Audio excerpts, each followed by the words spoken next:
Buenas tardes, comenzamos repasando las noticias más importantes del día. España supera los 4 millones de parados en febrero, su mayor alza este mes desde 2013. Es el quinto dato consecutivo de aumento. Los ERTE consiguieron evitar así una sangría en la afiliación, ya que las empresas mandaron a un expediente temporal a 91.500 trabajadores a lo largo del mes.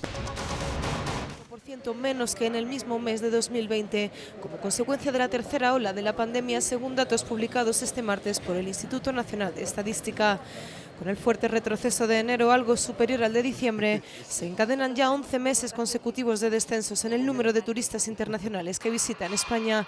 El INE ha informado además de que el gasto realizado por los turistas extranjeros alcanzó en enero los 452 millones de euros, cifra un 90,5% inferior a la del mismo mes de 2020. El gasto medio por turista se situó en el primer mes del año en 1.040 euros, con un descenso anual del 9,8%, en tanto que el gasto medio diario bajó un 26,7% hasta los 106 euros. Aumenta el paro y cae la llegada de turistas extranjeros a España, un 89,5% con respecto al mes de enero de 2020. Ya son 11 meses consecutivos de descensos. España recibió en enero la visita de 434.362 turistas internacionales, un 89,5% menos que en el mismo mes de 2020, como consecuencia de la tercera ola de la pandemia, según datos publicados este martes por el Instituto Nacional de Estadística. Con el fuerte retroceso de enero, algo superior al de diciembre, se encadenan ya 11 meses consecutivos de descensos en el número de turistas internacionales que visitan España. El INE ha informado además de que el gasto realizado por los turistas extranjeros alcanzó en enero los 452 millones de euros, cifra un 90,5% inferior a la del mismo mes de 2020. El gasto medio por turista se situó en el primer mes del año en 1.040 euros, con un descenso anual del 9,8%, en tanto que el gasto medio diario bajó un 26,7% hasta los 106 euros. Y sigue bajando la tasa de incidencia en España, 175 casos por 100.000 habitantes, el nivel del mes de agosto. Durante el fin de semana se han notificado 15.978 nuevos contagios y 467 fallecimientos. 10 comunidades autónomas están por debajo de los 150 casos y 4 menos de 100. Sin embargo, aún hay 3.000 personas ingresadas en la UCI. Pues es hora de conectar con nuestro compañero en México, José Ricardo Rangel.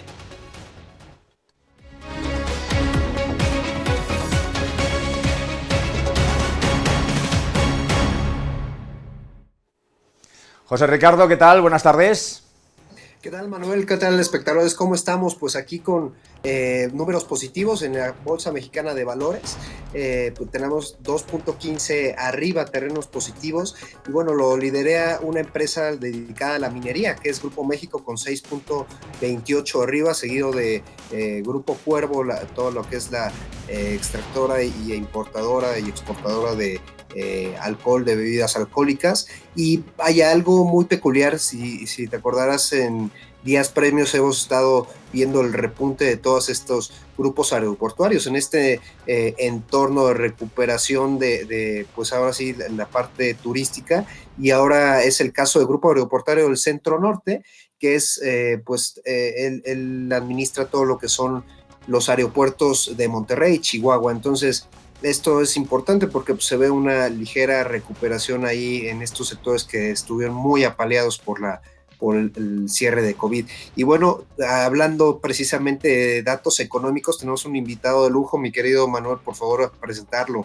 Así es, hoy tenemos con nosotros a don Gerardo Herrera, director de comunicación de Risk Financial Institute. Muy buenas tardes.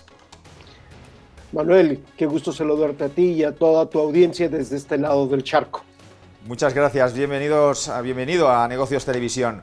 Hoy vamos a hablar de la importancia de las remesas para la economía. Precisamente, para la gente que nos está viendo, ¿qué son las remesas?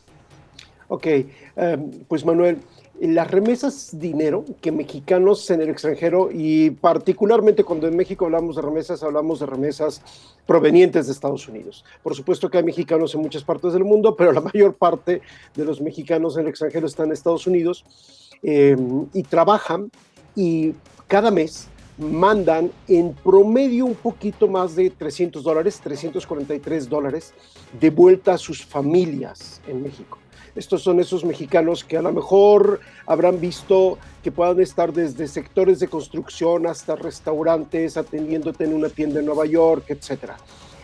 Para que tu audiencia se dé una idea, se estima que en Estados Unidos hay aproximadamente 3.3 millones de mexicanos nacidos en México ya con nacionalidad norteamericana, o sea, no segunda o tercera nacionalidad, y aproximadamente otros 3.5 millones con green card, con permiso de trabajo.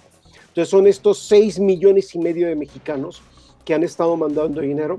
Y la noticia, la razón por la que hablamos de ello es porque al mes de enero, al cierre ya oficial del mes de enero, el incremento en estas remesas fue de 25.8% con respecto al mes de enero del año pasado, lo cual es tal vez el incremento más alto en muchas décadas, posiblemente en 20, 30 años. Nunca hemos visto tanto envío de dinero. Y al analizar por qué, una nota precisamente de BBVA planteaba mucho de este dinero es parte del paquete de estímulos que Estados Unidos está aplicando a su economía. De alguna manera, el paquete de estímulos de la administración norteamericana, los estímulos aprobados en diciembre, todavía con la anterior administración, la de Trump, que se dispersaron en enero y que permitían hasta $600 más o menos por persona en un hogar. Parte de eso se está desbordando hacia otros países, entre ellos México, tal vez el más importante es México, y te muestra el nivel de interrelación económica entre las dos naciones. 6.5 millones, pues viene siendo más o menos el 2% de la población, pero ya si lo comparas con la población económicamente activa, pues es aún más importante. Ustedes saben muy bien que entre México y Estados Unidos no hay de derecho una libre circulación de factor trabajo como sí la hay en la Unión Europea. Pero de hecho la ha habido y la hay y la seguirá habiendo por décadas, ¿sí? Y si el plan migratorio de Biden progresa, pues esto nada más se reforzará. Así que estas cifras nos hablan definitivamente de dos cosas: la fuerte interrelación entre México y Estados Unidos, comercial, industrial y de factor trabajo. Y segundo, nos habla de que el paquete de estímulos norteamericano está beneficiando a México en forma colateral. Hay este desbordamiento de los apoyos hacia México. Y por tanto, si el paquete de estímulos que Biden ha propuesto, el mayor en la historia de Estados Unidos, aprobado ayer por la Cámara de Representantes, pero que todavía tiene su batalla en el Senado. Recordemos que el sistema político americano es complicado y a veces está a sorpresas, ¿no? Si ese paquete es aprobado en el Senado, ese paquete de estímulos definitivamente seguirá beneficiando a trabajadores mexicanos en Estados Unidos y por este efecto de desbordamiento a mexicanos que reciben cada mes esas remesas. Gerardo, la parte sobre todo de las remesas, el histórico que tenemos nosotros, ¿cómo ha evolucionado? Muchas veces vemos el entorno a lo mejor de crecimiento económico de México, pero ¿qué impacto tienen estas remesas en ese crecimiento económico durante estos pues últimos, yo creo que 30, 40 años, Gerardo? Ok, para que nuestra audiencia se dé una idea, tengo un punto de comparación. Las remesas tienen una importancia económica en cuanto a su monto, ¿sí? El último año fueron 40.000 millones de dólares. Debo señalar, fue un récord histórico. Estábamos en niveles de 30 y tantos mil, 33.000, 35.000 millones. Son equivalentes aproximadamente a los ingresos del turismo. Para México el turismo es importante, no tan importante como lo es para España, por ejemplo, que España me parece que es primero, segundo, tercer receptor de volumen turístico a nivel mundial. México está en el nivel 10, 11avo, pero es muy importante. Y también se han comparado con los ingresos petroleros. México es productor de petróleo. Se han comparado con los ingresos petroleros cuando tenemos un buen año del petróleo. El año pasado no fue un buen año. Entonces, si el petróleo está en boom, más o menos tienes turismo, petróleo y remesas como los principales fuentes de ingreso, ¿sí? Así que absolutamente es importante para la economía mexicana. Y debo señalar, en un año en que el turismo apenas se está recuperando, recién oíamos las cifras de turismo en España, pues igual en México apenas están empezando a recuperar lentamente y todavía traen arrastrando niveles de caídas del 60-70% con respecto a años anteriores. en que el petróleo se empieza a recuperar después de haber visto números negativos, precios negativos de petróleo el año pasado, pues las remesas se convierten indiscutiblemente en un factor clave para la recuperación económica. Gerardo, no quisiera tomar el tema político, pero ¿podrías platicarnos un poquito de todo este tema que hubo a raíz de la modificación de la ley o de la operación de Banco de México y qué tiene que ver con el tema de las remesas? ¿Por qué este flujo y por qué esa modificación del Banco Central de México? Ok, es un tema muy interesante y muy importante. La mayor parte de esas remesas se reciben vía transferencias electrónicas, ¿sí? Un trabajador mexicano en Chicago, en Nueva York, en Los Ángeles, va, deposita dinero y su familia lo cobra aquí. Pero ese fenómeno, que además es común prácticamente para toda Latinoamérica, en el caso de México hay un margen, hay un porcentaje de ese dinero a nivel anual que a lo mejor no se manda por transferencias. ¿Por qué? Porque los mexicanos, pues obviamente por la cercanía, porque compartimos 3,000 kilómetros de frontera, y para que la audiencia en España lo dimensione, 3,000 kilómetros de frontera es más o menos lo que hay de Madrid a San Petersburgo, ¿sí? Eso es lo que compartimos de frontera con Estados Unidos. Pues muchos mexicanos en ciertas épocas del año vienen a México, particularmente fin de año, ¿sí? Fiestas navideñas, principios de año, etcétera. Entonces no mandan el dinero por transferencia, vienen con él. Cuando vienen a México con ese dinero y tratan de cambiarlo en casas de cambio, como las que hay en los aeropuertos, pues puede haber limitantes por todos los controles de lavado de dinero, limitantes en cuanto al monto que tienes que cambiar o que puedes cambiar, limitantes en cuanto al tipo de cambio. A lo mejor el tipo de cambio que tienen no es el mejor, en cambio si lo hacen por transferencia puede ser mejor. Entonces hubo una propuesta de ley originada en nuestro Senado, en la Cámara de Senadores en diciembre, que proponía que el Banco Central, el Banco de México, tomara esos dólares, ¿sí? Que están circulando en efectivo en la economía, los tomara y los cambiara por pesos para poder apoyar a los migrantes.